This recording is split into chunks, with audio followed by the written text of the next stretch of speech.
This is Team 1, SoCal Civil Services, and we are here to present you the Woodside Avenue Improvement Project.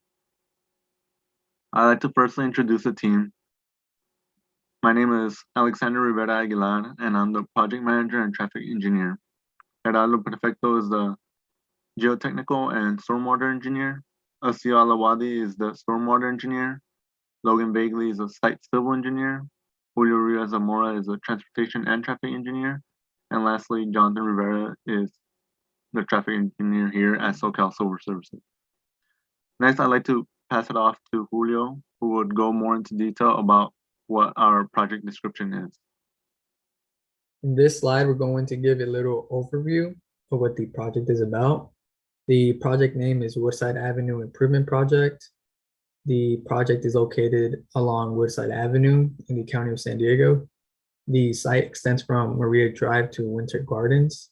The scope of work includes street widening, implementing a two-way left turn lane, street improvements, and adding sidewalks, implementing bike lanes, and determination of signal modifications.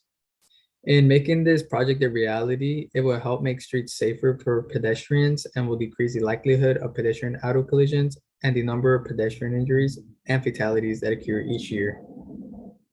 For the geotechnical findings, we have found that the site is located on Holocene alluvial deposits. There are no major geologic hazards on site. The site is predominantly sandy loam soil, SM. The soil type to be used for the drainage study will be soil type B. The road then is divided into 3 stations with the following recommendations.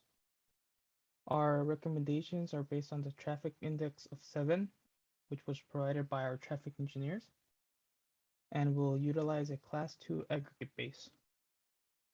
For the location of road between station number 19+00 and 23+75, the asphalt concrete thickness will be 8 inches, and the class 2 aggregate base thickness will be 9 inches.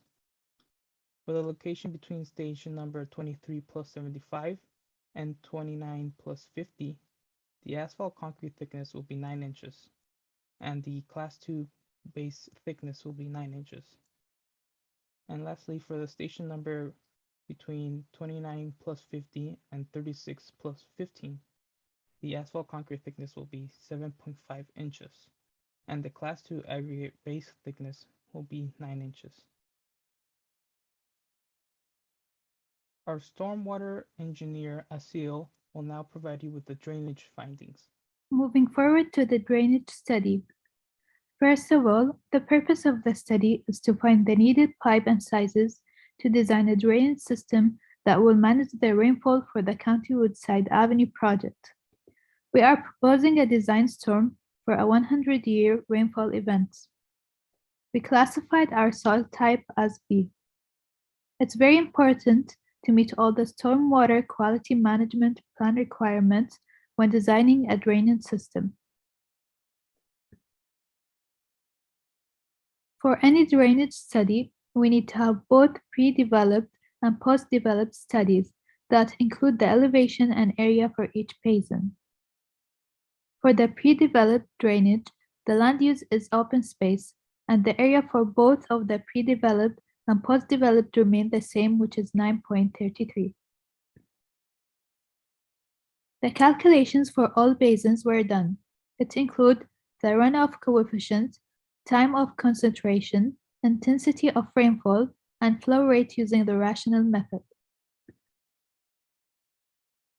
To sum everything up, here is an example of the calculations that were done for Basin 1 by following the formulas, and the same calculations were made for the rest of the basins.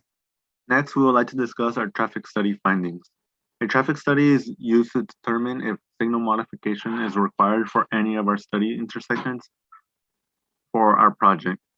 Existing conditions as well as near-term project conditions were analyzed for this traffic study. It was determined that the roadway and intersection level of service was classified as a D or better, which is deemed to be okay under the San Diego County Transportation Impact Study guidelines. Therefore, signal modifications will not be required. As shown on the right are 3 intersections that were analyzed for this project were Woodside Avenue and Marilla Drive, Woodside Avenue and Riverview Drive, and lastly, Woodside Avenue and Winter Gardens Boulevard. Next, I'll pass it off to Jonathan, who will discuss the cost estimate details for this project. Moving on to the construction findings of the project regarding the Woodside Avenue improvements. Due to the size of the project, the traffic control came out to be $10,000 using the lump sum method. And throughout the project, there's different kinds of units used to quantify the amount of money and units that will be used in the project, such as length feet, square foot, each, and lump sum. Due to this project having to be with replacing and moving striping and stuff like that, we had to take into account replacing and removing striping, removing existing sidewalk and then installing sidewalk due to the improvements, removing existing curb and gutter, adding pedestrian ramps, driveway ramps, and curb inlets that are type A. We only had to do 1. And as for the tree removals, we had to remove 2, but we took an account of installing back the trees, which came out to be 2 as well. Clearing and grubbing, which amounted to 2,970 square foot. Relocating fire hydrants, as well as water meter, relocating valves, relocating electrical, and we also took into account the private landscape and hardscape. Removing AC paving, permitting as well, along with mobilization, insurance, and the hydrology study, which came and amounted to $122,218 for the total project costs, considering the construction. For the site civil portion of this project, we will be proposing road extensions with new ADA compliant sidewalks and ramps, revised road and bike lane striping, demolition and relocation of existing conditions and utilities, as well as construction erosion control plans to mitigate environmental pollution. There are 2 main areas of concern for site civil design with this project: the area on the south side of Woodside Avenue in front of Lakeside Middle School, and the northern portion adjacent to a residential area. For the area in front of Lakeside Middle School, there is no sidewalk, just a dirt path with no ADA compliant ramps or crossings. The proposed design for this area will include a non-contiguous sidewalk design with curb and gutter, as well as ADA compliant sidewalks and ramps connecting to existing sidewalks.